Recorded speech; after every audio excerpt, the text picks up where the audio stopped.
Hey everybody, so today I want to give my full thoughts on the Wizard Vault system. This is going to be a really rambly, laid back, video. There's not going to be any insane visuals going on, no fancy editing.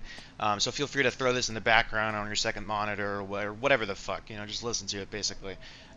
So yeah, this is going to just be a pros and cons list of the Wizard Vault system and sort of just my thoughts on it as I've been playing pretty casually the past few weeks. I mean, I'm not even done with the story yet, although I haven't focused on it really at all. I'm not gonna lie, and I also haven't really paid much attention to it.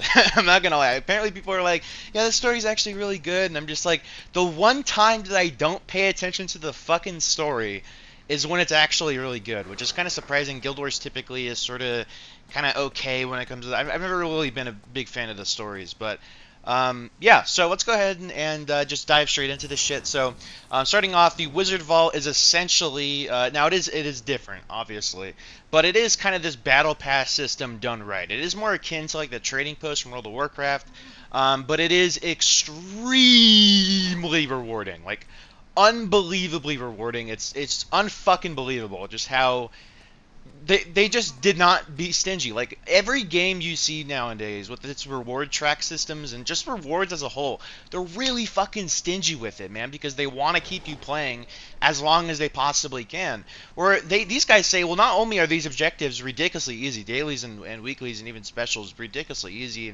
and straightforward to get done, but they're also just insanely rewarding, man. They're fucking insane. The ArenaNet is just like, you want to go play other games? All right, yeah, go for it, man. We're gonna make this shit really rewarding and get everything you want pretty damn quickly. You don't even have to like play all the time, really. You could just log in, do the dailies, do the weeklies on Monday. Even just spread the weeklies out throughout the week if you want. Fuck it, don't even do all the weeklies. You're still gonna get just completely fucked with Astral Acclaim, even just by doing the daily stuff, just because of how ridiculously rewarding the system is. And obviously, as I've talked about before, I greatly miss the daily login system that we had before. I thought that was really, really cool, how you could just log in and then get free shit. And I still do prefer that over getting 5 Astral Acclaim for logging in, and one fucking thing I hate is you have to play the game now. I'm just sitting back like, bro, I was playing the game before. Like, what the fuck? I don't know, it just pisses me off whenever people say that. But yeah.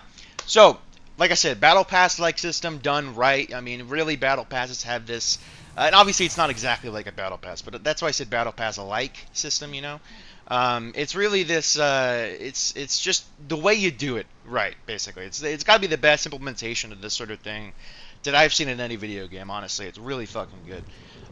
This also offers extremely good and extremely profitable and easy burst gold. Now, what I mean by burst gold is the gold that you see everyone talking about, right? Just the insane gold making possibilities come from the limited items, right? So these reset seasonally, every 3 months ish, every quarterly update, which I do think some of these items should not be tied to quarterly resets. Instead, they should actually be tied to like monthly and perhaps even weekly, but I think probably monthly would be a good place to settle on. But yeah, so these items, I'm sold out on them. I've already gotten a lot of them, but it's just like the straight up bag of gold, which just gives you 1 gold per bag, which is insanely cheap. I know it says 30 Astral Acclaim right here, but it's like 6 or 8, and that's insanely good. And there's a few other items in there too that are very, very good and very, very profitable. Mystic coins, and even now I still have a ton left that I could do for this kind of stuff. And can I also say the rewards here are pretty damn good. There's a lot of stuff here that's very convenient and just really nice to have. Like Ascended Armor chests, I think I've already got one of these. I don't think I have. So there's 3 available here, and then there was an Ascended Weapon chest that I ended up getting, and I was like, you know what? I've wanted an Ascended Staff for a while. I'll go ahead and get a staff, and it's just really nice because you don't have to like farm out to Quaddle for like months just hoping you get something so you could re-roll it and get what you want, But it's like, now you could just go into the shop every few months or whatever and just, get it pretty easily. I think it's like 400 Astral Acclaim or something, which sounds like a lot, but it's insanely easy to get. And there's all sorts of really useful stuff in here, We got Mystic Clovers, even some gem store items like the build storage expansions. If you have a foot fetish for some reason, they have this boot skin, which, you can't really see it on my chart, but it's like sandals, basically. It's not like the invisible ones, that everyone freaks out about, but Yeah, it's I don't know, that's pretty cool, I guess, for those kind of people. And then we have, items that are just absolutely ape shit, like the legendary weapon starter kit here, which actually gives you a precursor weapon. Straight up, this is so far it's from the first generation of stuff, right? They haven't, they're not doing some of the newer stuff, but if I could speculate, I think they eventually will. Um, just because of how well this system has gone over. I think they were sort of testing the waters a bit. And yeah, there's plenty of tier lists out there too, by the way, for items you could buy in here, what you should prioritize. I'm not going to talk about that because I don't fucking know. Like, do I sound like I know? Like, I don't fucking know. All right, I just kind of sort of just wing it. But nonetheless, it's a really rewarding system, extremely fucking rewarding. If I go into the objectives here, and they actually recently added a fifth daily objective. So before there was only four, so you had to do all four. If one of them was bugged out, hey, guess what, buddy? You're fucked. Some of them were like complete the activity that the one that's in Lion's Arch. You go there and you do that boring ass activity like crab toss or whatever the fuck. So you had to do those four. Or now you have another selection, which is nice because you don't have to do all of them. And if you want to, you can get an extra 10 astral acclaim. It's not locked to just the four. Now there's actually more astral acclaim you can get, which is kind of hilarious. So you do those four, and I believe this bonus package gives you like 30 to 40 astral acclaim, something like that, and also 10 laurels too, and 1 gold. So can I also say these are ridiculously easy? They are much even faster than the dailies were before. There's been times where I have logged in and legitimately gotten the 4 dailies done, which in reality it's really 3, right? Because one of them, the login one, counts as 1 daily. So really 3 of them, I get them done within like 2 minutes. It's fucking insanity, like just how quick some of these could take. It's really insane. Obviously, sometimes they take a little longer, but really, it's never going to be something you have to spend a decent amount of time on. The weeklies sound like they're, it could be a little time consuming, but honestly, there's so much cheese to it. Like, there's so much shit you could cheese on here. It's fucking unreal. So the champion rank enemies, I heard this down the grapevine. All right, I totally didn't abuse this. It actually counts to go in the PvP lobby and go kill all those, like that area where you have just all those fucking champion golems just stacked by each other. You could go and just quickly do that and you get them done. And there's some here, 10 events. You didn't hear it from me, but hero points count as events. I heard they might not, don't tell ArenaNet, I totally didn't go down to the training ground one over here and just repeat this one over and over again. I totally did not do that. Okay, don't believe that. All right, don't please don't tell ArenaNet. But yeah, and then there's some that are just kind of dumb, like kill 100 out of this enemy, which I find to be ridiculously fucking boring. Even though I just kind of grinded 10 of those fuckers, but still. And then they also added more specials, which before they only had like 3 or 4 special objectives. These are the seasonal kind of objectives. And you can see there's 54 days remaining on this one. And they added more recently, which I was surprised about. They're like, listen, this shit's already incredibly rewarding. I think someone added up to like if you do everything, you get like, which is ridiculously easy to do everything, by the way. It's not like a hard thing to do. It's you get like 13 or 14,000 astral acclaim per season, which is just, I mean, was it per month? I think it was per season, but that's fucking insane. Like, considering the prices of everything in here, the most expensive item there is 1,000 astral acclaim. There's a few of those. And the weeklies are incredibly rewarding too. So I think the bonus box here, after you do the 6 weeklies, gives you like 400 astral acclaim or some crazy shit.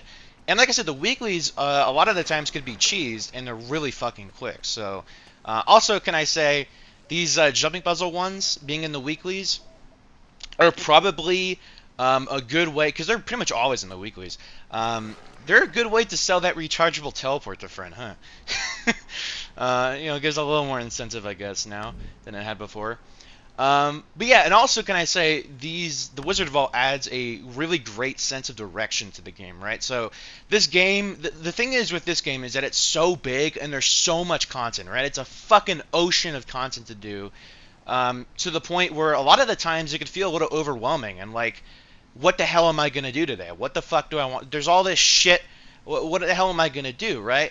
And so a lot of the times you can log in and just get started with the Wizard Vault stuff, right? You could just do all the stuff that you want with the Wizard Vault, and then you'll probably already be warmed up with the game, and you're just be like, oh, I'll go do this thing, instead of logging in those first few minutes. Sometimes you're just like, fuck, what the hell am I gonna do? Now you have this to give you some semblance of direction, to be able to get stuff.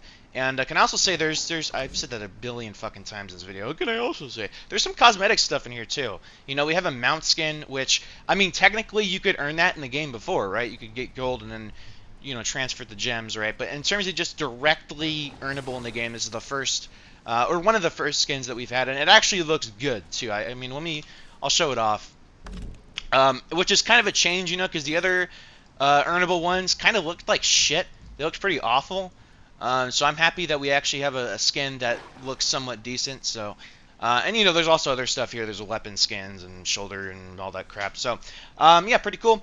And like I said earlier, the dailies got improved too. Like I said before, it was only 4. So let's go ahead and get to the cons now. All right, there are some bad shit here. The big one for me is there's no event completer daily anymore. This fucking blows. All right. Yeah, these kind of took a little bit of time before, depending on the map. Did you guys see that turning animation for that Dolyak? That motherfucker just did a 180 so quickly. It's like he's playing Fortnite. What's going on? Shit, what was I talking about? Oh, the event completers, right? So sometimes, let's say in like Kessex Hills or something, it'd be like daily Kessex Hills event completer. They want you to go complete like 3 or 4 events. I forget exactly what it was. I think it was 4. And what made that so special is that there was so many goddamn people on these maps doing events. Like, it was unreal. Like, there's so many fucking people. It felt so alive and amazing. The game feels alive, right? But this is where it really felt alive. And the reason why this is such a big deal to me is because I remember being a new player, right? I started the game in April of 2020, and I remember, being a new player, and I was in, I think like Timberline Falls or some shit like that, and that was the daily, and I saw like fucking 40 people or 50 or whatever the hell come. It was a massive group of people, man. It was a whole fucking army of people come through. And I was like, dude, I've never seen that many people in a video game before. I was fucking mind blown. And it was insane. Like, I was like, oh my god, all these people are here. What the fuck? It was unbelievable. It just sucks that that's not going to really be a thing anymore in those leveling areas. It just really kind of blows to see that, and I just enjoyed those, honestly. I thought they were kind of fun. You have to select your preferred game modes, right? So if you like doing everything, but you don't do everything every day, right? Sometimes, like, if I like doing, which I only like doing PvE, so this isn't a big deal for me, right? But especially if you have friends, that are different, if you like doing all of this shit, PvE, PvP, World versus World, if you select all of these, you're limited to having a limited selection of the PvE, PvP, and World vs. World stuff, right? So you're only going to have like 1 or 2 PvE dailies, and then 1 or 2 of the other ones, and that's it. And some days, you may feel like, oh, well, I don't really want to do PvP and World vs. World today. Some days I actually want to do PvE today, right? And so let's say you set it to PvE only. Well, hey buddy, guess what? Fuck you. You got to wait till the next day or even week if you're doing the weeklies to be able to do that, which feels like ass. Why can't we change it and just have it change on the same day? I don't understand why we have to wait to the next day. Is it to prevent abusing like bugs or whatever? I mean, maybe. But just make it so it like locks out on it, like, I don't know, make it so if you change it, you can't do more than just the meta box thing here for that day. All right, there you go, problem solved. I don't know, it just doesn't make any fucking sense to me, that part is just really dumb. It's always been dumb to me, and I really wish they would change that. It just makes no fucking sense. I guess someone enlighten me if I'm missing something here, but to me it just feels needless and stupid. Also, like I said, some of the items really don't feel like they need to be limited to a season reset, right? Some of them really feel like they should either be unlimited or on a monthly sort of reset, right? So like transmutation charges is one of them. I've complained for a long fucking time that transmutation charges are just too hard to get in any area that's not World versus World, right? World versus World, you get fucked with transmutation charges, right? And that's great, but I don't like playing World versus World. I don't like playing PvP. I don't like playing that kind of stuff. I'm a PvE guy, right? So why can't I play PvE and be able to get as much transmutation charges as the world versus world players. That doesn't make any fucking sense. You know, that's stupid. Why do I have to dive into a mode that I don't want to fucking play to be able to get something as basic and as, you know, simple as transmutation charges? This is transmog stuff, guys. We're not talking about anything insane or prestigious or something that should be only, you know, limited to being rewarding in PvP World versus World, right? This is shit for transmog, you know? And I've always found it to be a horrible thing in this game, the transmutation charge sort of system. As someone who does PvE only, right? It feels like fucking ass doing that. Like, it really fucking does. And I like changing up my looks and my gathering tools and stuff like that, you know, just to kind of keep things fresh and keep it, you know, like fun to watch my character do stuff, you know, and change my character's looks and all that. But I have to limit myself because there's such a limited amount. And you know, I appreciate the fact that we do have these in a Wizard Vault. All right, I really love the fact that we do, but I feel like these need to be either uncapped or maybe even have a more expensive version that's uncapped. I mean, these were already kind of like, I don't know, weren't they like 30 a claim or something like that? I don't know. I kind of forget exactly how much they were because, you know, as it says, I'm sold out. I bought those really quickly. But there's 30 of them, you know, that still feels very limited. Like, if we're going to do a seasonal reset, make it like 100. I mean, that's every 3 fucking months, dude. And if you play the game every day, you know, a lot, and you're changing up your looks a decent amount, I mean, you're going to run out of that pretty fucking quick. So, you know, I don't know. There needs to be some improvements here that is made with that. And I just really feel that way. And, yeah. So that's kind of it on the cons. Honestly, the pros greatly outweigh the cons, especially if you don't give a flying fuck about transmutation charges, you know? Like me, I am constantly low on these fucking things because I don't do the stuff that you get fucked with because it's like, I don't like doing that stuff, you know? And like I said, it's not anything insane. It's not like this prestigious item. It's for fucking transmog, you know? If I go play World of Warcraft, I could just transmog with gold. And it's not even that expensive. Like, I just do it with that, right? And it feels great to do that. Where in this game, it's just needlessly limited and just kind of fucking stupid. Like, honestly, like, it's one of those things where it's like they create a problem, they sell you the solution, right? And obviously it's a dumb idea to buy transmutation charges, but still, it feels that way. Anyway, that's the video. That is my thoughts on the Wizard Vault. It's a very, very good system. Obviously, could use some improvements. Nothing's perfect. You know, as a blonde chick, kind of forget who the hell it was. I think it was like Miley Cyrus dressed up as like this blonde chick who was like, "Hey man, I'm from Montana and my name is Hannah." You know, she said no one's perfect, and I greatly agree with that. You know, and I even made a remix of it. It was "Nobody's Perfect, You're Not Worth It, You Should Kill Yourself." No, what was it again? I kind of forget what it was. Anyway, that's gonna cover it. Peace.